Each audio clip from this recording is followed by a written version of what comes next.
From Vermont Public and the NPR Network, this is Brave Little State. I'm Myra Flynn, and I want to tell you a love story. How did you know who I was? Because you came to my concert. Were you just a stalker, or? Well, my love story. I mean, truthfully, I kind of was a little bit of a stalker. Uh-huh. Yeah. Okay. This is my husband, Phil Wills. We both grew up in Vermont, but here's the kicker. We never met in Vermont, which if you know the small town that the state of Vermont is, it's like, okay, maybe I don't know everyone in the state, but we have this other thing in common that you could argue, in a lot of ways, made it really hard to miss each other. And she's brown like me, which is pretty crazy because there's not a lot of us in Vermont. So it's kind of like you either knew everyone or you knew someone that knew somebody. So I was curious on how we never met. Our paths finally crossed nearly 8 years ago on the other side of the country, Los Angeles, California. That's where I was pursuing my music career and Phil was focusing on his TV career. Yeah, we were doing a lot of art. And a really good friend of mine knew I lived in Los Angeles and said, hey, there's a Vermonter that is in Los Angeles as well, and she's phenomenal. If you ever get a chance, you should check out one of her shows. So I found you on Facebook and just started following you and said, hey, maybe I'll get a chance to be able to check out one of her shows while she's out here in LA. So wait, if somebody, I don't know, like if somebody told me about someone I should check out in a city this big, I don't know that I would go check them out, you know? Was it because it came from a Vermonter or because I was a Vermonter? You know, I think it's a little bit of Vermont pride. Vermont's such a small, tiny little state. I mean, quite honestly, when I drive around Los Angeles and I see a Vermont license plate, I always try to sneak up and see if I know them somehow because we are so well connected in Vermont. Phil did come to my concert. We connected afterward online and met up to talk about all things Vermont. And the rest, as they say, is history.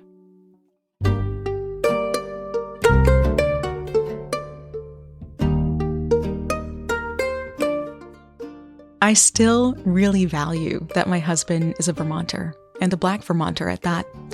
We know what it's like to navigate New England stoicism and New England racism.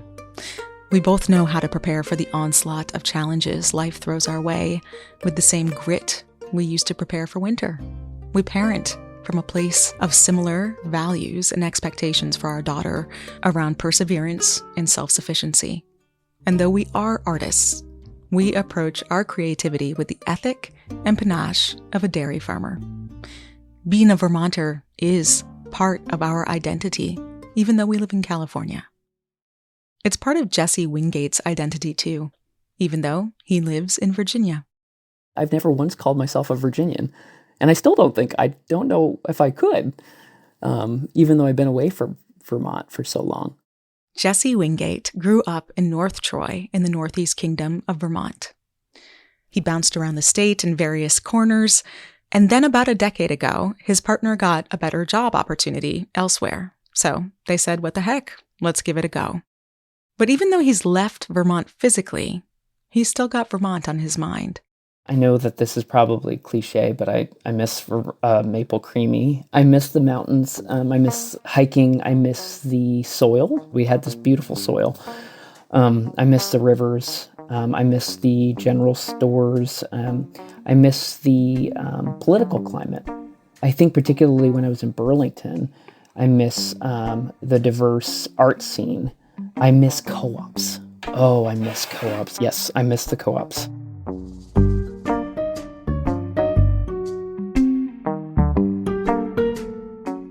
Jesse misses Vermont so much that he wonders how other Vermont expats relate to the Vermonter inside. So he asked Brave Little State, is being a Vermonter a salient identity for those who have moved away? And do people who have moved away still call themselves Vermonters?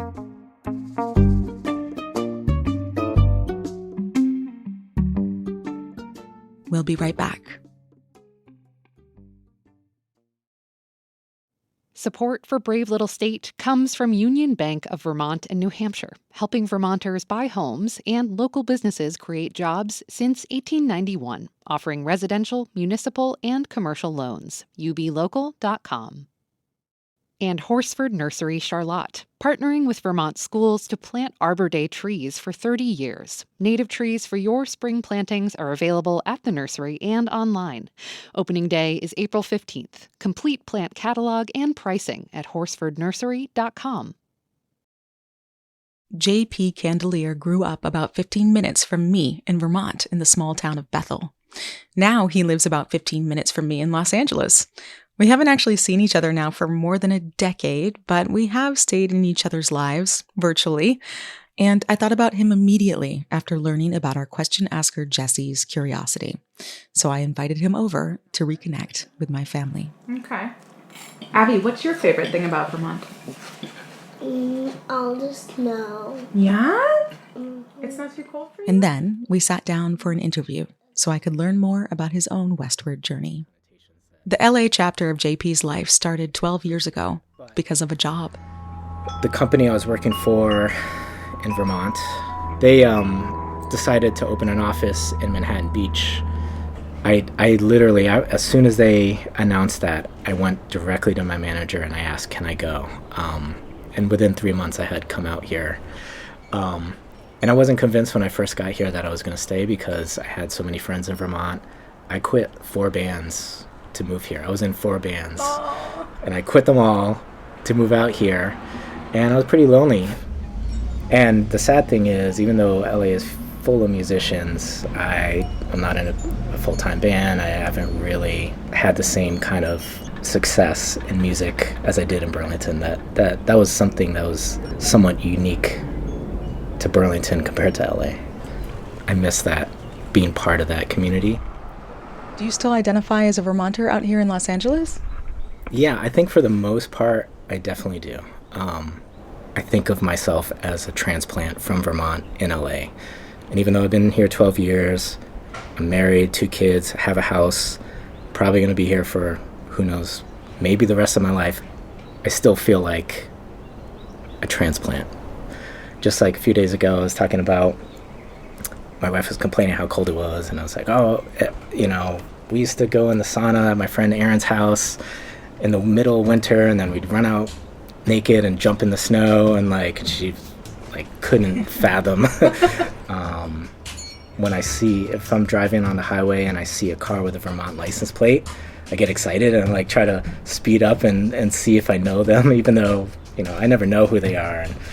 But yeah, I definitely identify as a Vermonter in LA.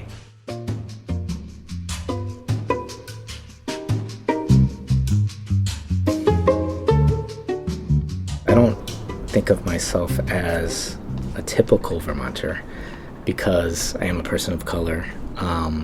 Vermont is one of the whitest states in the United States. So, I hadn't really thought about this, but I don't think of myself as a Vermonter maybe in how I think of the stereotypical Vermonter, which is the hippie kind of crunchy vibe. There's the farmer vibe. I had a lot of those growing up in my town, hunting, deer hunting. So I don't identify as that kind of Vermonter. JP doesn't identify as that kind of Vermonter because I learned Vermont isn't the only place he grew up. In 4th grade, JP's mom got sick, and the care she needed was in New York City. So JP and his family picked up and moved from central Vermont to the Frederick Douglass housing projects in Manhattan. And though JP and his family planned to stay for only 3 months, 3 months turned into 3 years. And then they moved back to Bethel, Vermont, which was a whole other culture shock to navigate. I felt like a country kid when I moved to New York City, and I felt like a city kid trapped in a country setting when I moved back. So I guess what I'm trying to say is even though I identify as a Vermonter, it's always been kind of a weird, uncomfortable identity, yeah, 2 extremes. They feel like 2 extremes.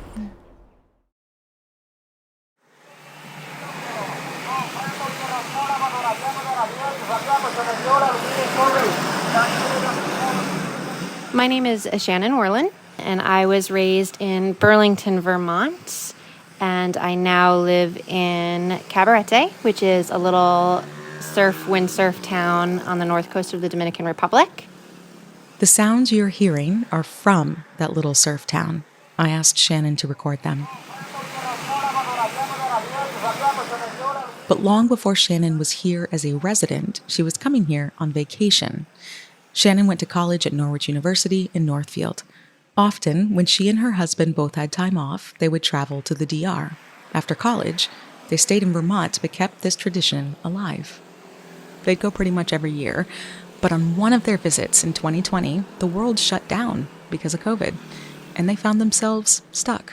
And sure, they could have made their way back to Vermont eventually, but they looked around and realized they could live out their lockdown on the beach next to the ocean. So they chose the ocean life.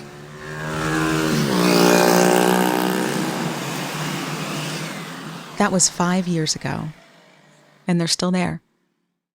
Yes, I think I do still consider myself a Vermonter even after 4 years away. Living internationally, when people ask me where I'm from, my first answer is most of the time Vermont. And I would say that I'm a Vermonter before I'm an American, which is an interesting thing too. There's a lot of stereotypes about being American I don't like to identify with. So we have Vermont. Vermont is always my first answer. To me, the things that I associate being from a Vermonter and from a family that's several generations Vermont, I identify kind of with that working class mentality, that blue collar, get it done kind of attitude. Vermonters have been very open-minded and very kind of like, you do your thing and I'll do mine.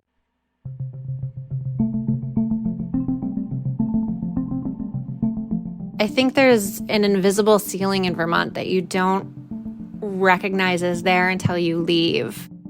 There's not a lot of professional growth, or it doesn't feel to me there was a lot of economic growth, and I think you have to leave to kind of break some of those invisible barriers, even around your own psyche, that you don't know are there,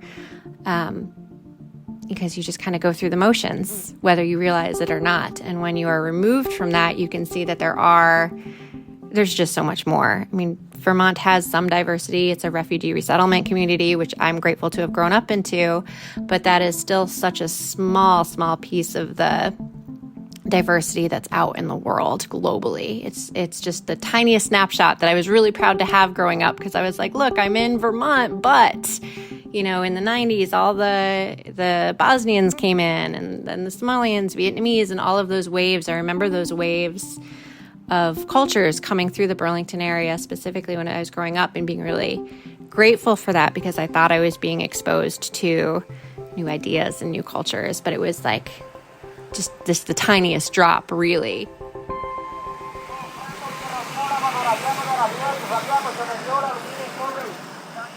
We'll be right back.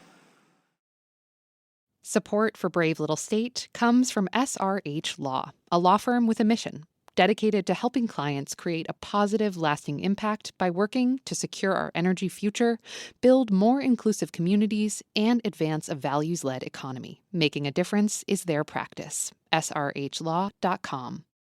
Josh here, BLS editor and senior producer. Before we get back to the show, I wanted to remind you that we have some special merch available for a very, very limited time. We've got a brand new BLS beanie. It's warm, it's soft, it's comfortable, it's dusty blue with the little stag head from our logo embroidered on the front. It looks really good, and there are only a few left. You can get your own if you make a donation of $60 to the BLS mothership, Vermont Public, or become a $5 a month sustaining member. Head to bravelittlestate.org/donate to check it out. Welcome back to Brave Little State. I'm Myra Flynn. And earlier in the episode, I told you a love story, my love story. How Vermont brought me and my husband, Phil, together, even though we'd both already left the state and were living in LA. The truth is, Phil and I always remained curious about moving back to Vermont. From a distance, it was wild to see the boom of the microbrewery, the rise of Senator Bernie Sanders, and then after the pandemic hit, to see so many younger folks leaving big cities to move there. So in 2021, in the throes of the pandemic and a daunting lockdown in LA, we figured, let's try it. Let's move back. Yeah, I think our move back to Vermont, we had all good intentions of moving back and being around family and kind of settling in and digging our feet into all things Vermont. What we realized is that there wasn't enough in Vermont to satisfy my soul, is what I kind of came to terms with. I love being around family, I love being around close friends, and I loved being in Vermont. But Vermont, week in, week out, month in, month out, doesn't grow. It doesn't change. For me personally, it didn't help me grow as a person. I felt like I was just kind of stagnant. I always say that Vermont was ready for us, but we weren't ready for Vermont just yet. I agree with what Phil says here. And I'll say some other things he isn't saying. When we moved to Vermont, it was post George Floyd's murder, and as a Black family making the move, I'm not sure we quite expected how many folks would be looking to us for, answers on how to solve systemic racism. Like, people would literally come up to us on the street and ask for our opinions on police reform. It didn't feel like the organic connection to community I was used to not only having, but having pride in the state. Phil and I stayed for 1.5 years, but eventually we said uncle. The spotlight felt too inauthentic and strange, and frankly, unsafe. So we turned around and moved back to what we knew. Los Angeles. And it was really sad. I'm really sad that didn't work out. I miss Vermont, and I can't be there anymore. Phil and I haven't completely written off moving back to Vermont again because our family is there. Going back always feels inevitable. But for now, LA is home, and we're excited to continue making memories here. But Joe Russell, he came back to Vermont and stayed. When I think back to 2005 Joe, I don't know that he would have any concept of now in 2025 that I'm still living in Vermont.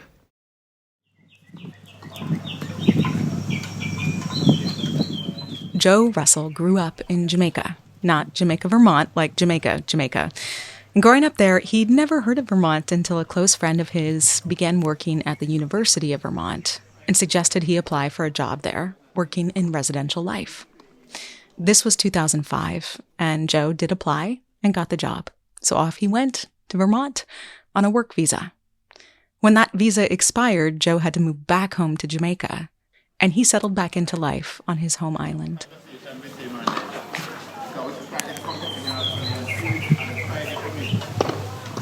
Joe figured, okay, cool, I'm doing this now. Until UVM came knocking again, asking him to come back. So he did. It feels so hard to try and claim the identity of being a Vermonter. For me, one of my salient experiences early on in my time in Vermont, I forget exactly where I was, but at a little general store in town, and someone, a stranger, asked, where I was from. And I think I framed an answer that sounded like, well, I grew up in Jamaica, but now as a Vermonter, I live in Burlington. And this sweet older woman put her hand on my shoulder and just shook her head politely and said, oh dear. That word Vermonter means something here. And unless you've been here for generations, you're not a Vermonter. I will say out loud, I use the phrase with a lowercase v, Vermonter. I consider myself a Vermonter in that it has become my home and the place that I know and the place that I've actually spent most of my life now. But also will recognize the complexity of the capital V, Vermonter, meaning something for families that have been here for multiple generations. And to be a Vermonter is not just to have spent time in the state, but to have this deep ancestral connection to the state in many ways.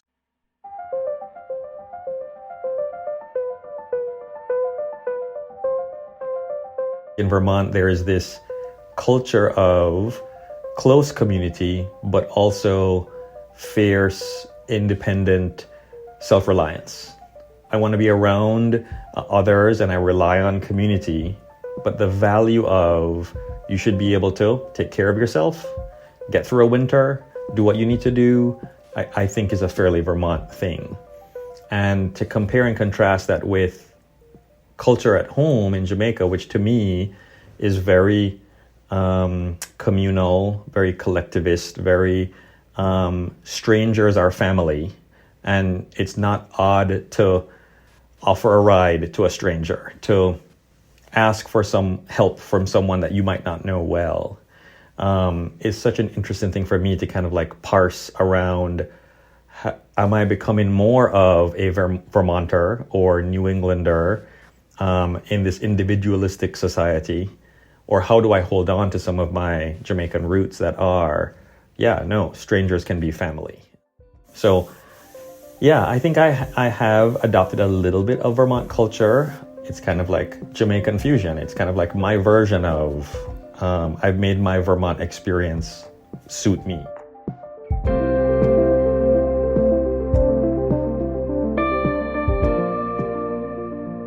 When I think back to having to leave Vermont and leave the United States, it really was this kind of universe being pulled out from under me feeling.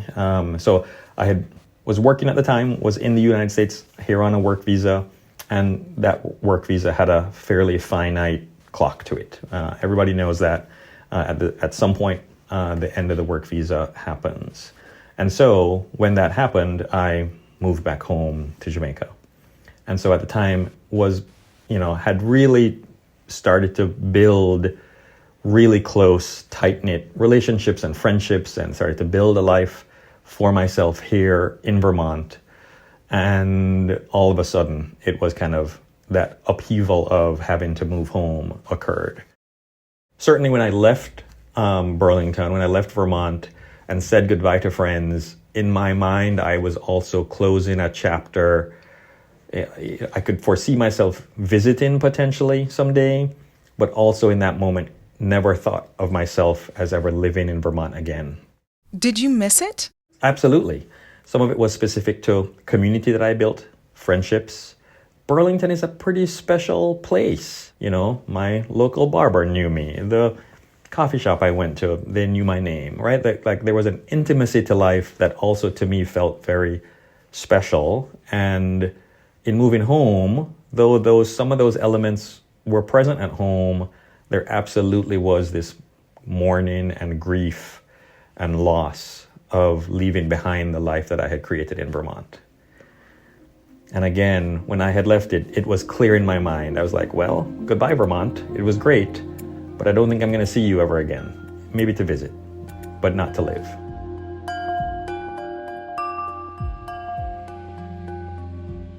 So 3 years later, I got a call from the person who hired me back to the University of Vermont. And when she said, would you consider coming back to do this? I was sold. I was it. I was like 100%. And then she just kept going. She kept trying to like frame this argument and tell me why. And like, I was like, no. Yeah, nope. I'm ready.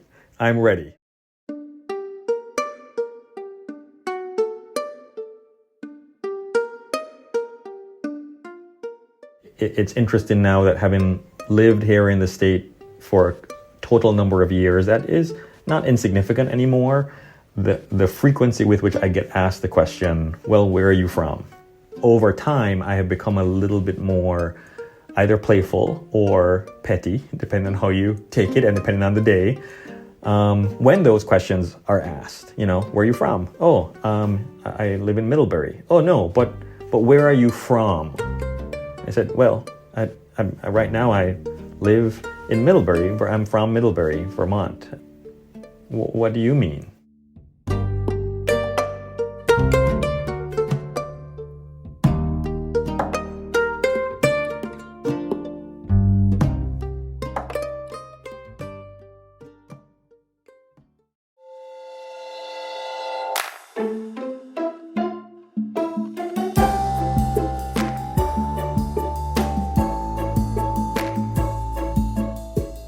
Thanks to Jesse Wingate of Virginia, by way of Vermont, for the great question. For more stories about Vermont curiosity, follow Brave Little State on your favorite podcast app, or head to bravelittlestate.org.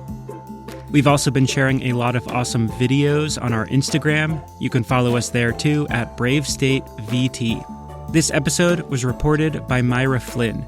Editing and production from the BLS team. That's Sabine Pooks, Burgess Brown, and me, Josh Crane. Our intern is Catherine Morrissey. Angela Evansy is our executive producer. Digital support from Sophie Stevens.